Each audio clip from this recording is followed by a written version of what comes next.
Yet another device with the Mediatek Helio G99. But of all the devices running this processor, the Tecno Pova 6 Neo probably offers the most value for its price. Hear me out. Of all the phones recently released sporting the Helio G99, only few of them fall under the 230k price point, that is in Naira, and the Pova 6 Neo is one of them. But here is where it gets interesting. It has the most battery, also quite balanced in terms of features, and still manages to be among the most affordable, coming in at just under 230k for the 128GB version.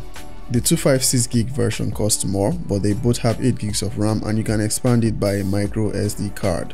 The Pova 6 Neo is not the only one in the Pova series this year. There is also the Pova 6 Pro, which has 5G and is powered by a Dimensity 6080, and the Pova 6.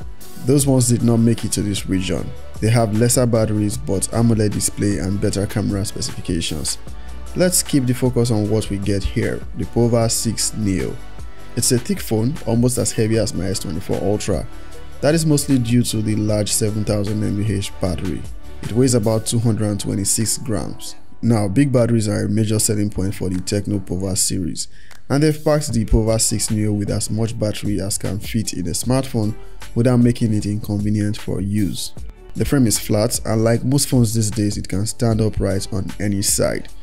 The edges on the rear is slightly curved, and the back design has this futuristic look, or should I say cyberpunk design. Either way, it stands out. Sadly, there are no lightings on that back, just the design. You have 06 at the bottom left, I guess to indicate it's the 6th generation Pova. Reminds me of the Red Magic. It also got 7000 mAh imprinted at the top right in red, and then on the back it says high density battery. Tecno sure wants you to have high expectations of its battery life, and I believe you already do. You get everything here when it comes to physical features. I'm talking headphone jack, SD card slot, stereo speakers. But let's not dwell too much on how it looks. What can you do with the Tecno Pova 6 Neo? Well, for starters, it's a proper budget phone that checks most boxes and easily stands out from the competition thanks to its bigger battery and the affordable price point.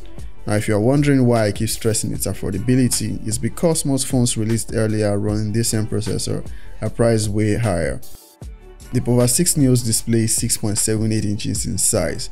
It has a hole cutout for its selfie camera, it is LCD, and has 120Hz refresh rate.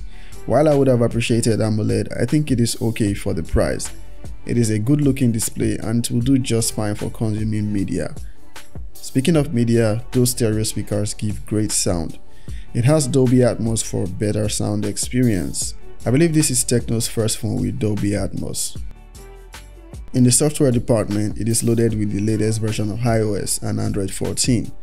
I mean the iOS version that comes with minimal bloatware, no ads, smoother animations, improved multitasking, ChatGPT powered voice assistant, and all the iOS extras. Most of it, that is. It's nice to see how far Tecno has come with their software. Another brand has taken the crown for serving ads on a smartphone. I won't mention names, you're free to drop your guesses in the comments. Moving on. In the performance aspect, the Pova 6 Neo, as mentioned earlier, is powered by most manufacturers' favorite processor, the Helio G99. Tecno calls theirs the G99 Ultimate, but that's just a way of saying they were allowed to tweak it a bit to ensure it works better on their devices. It is a good processor for the price, and based on other phones I've handled sporting the same processor, I can say there is nothing to worry about as far as performance on a budget phone is concerned. There are way more expensive phones running on this same processor. To mention a few, we have Redmi's Note 13 Pro 4G and Tecno's own Spark 20 Pro Plus. These are phones that offer their own values, of course, but that just goes to show the value we're getting at a lower price point. Tecno also positions this as a gaming phone. It's probably another thing you can pick from the design. But there's one thing to note, most games will allow no more than medium graphics. But the good news is that at whatever graphics settings you're allowed to play, you can expect consistent performance with no heating issues. The game on display is Call of Duty Warzone Mobile. You can run PUBG Mobile at HD graphics and high frame rate, or smooth and ultra frame rate.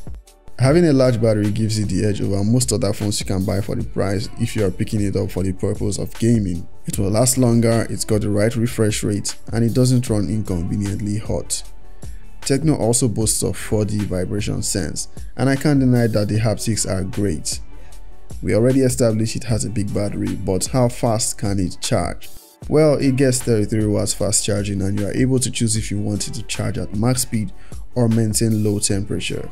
Since it's a large battery, it takes some time to charge full, precisely well over 2 hours. Hard to complain considering that it's actually hard to kill the battery in a day unless you're a really heavy user. There is also bypass charging for the gamers that want to stay plugged in while gaming. You can access that from the Game Assistant. The battery lasts really well and will meet your expectations for a phone with a 7000 mAh battery. Now, it's cameras.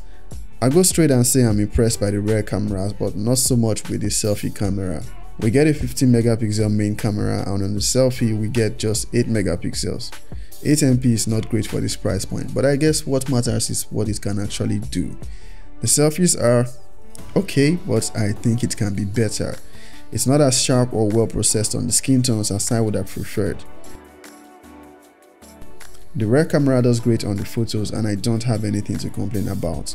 These are the photos I shot.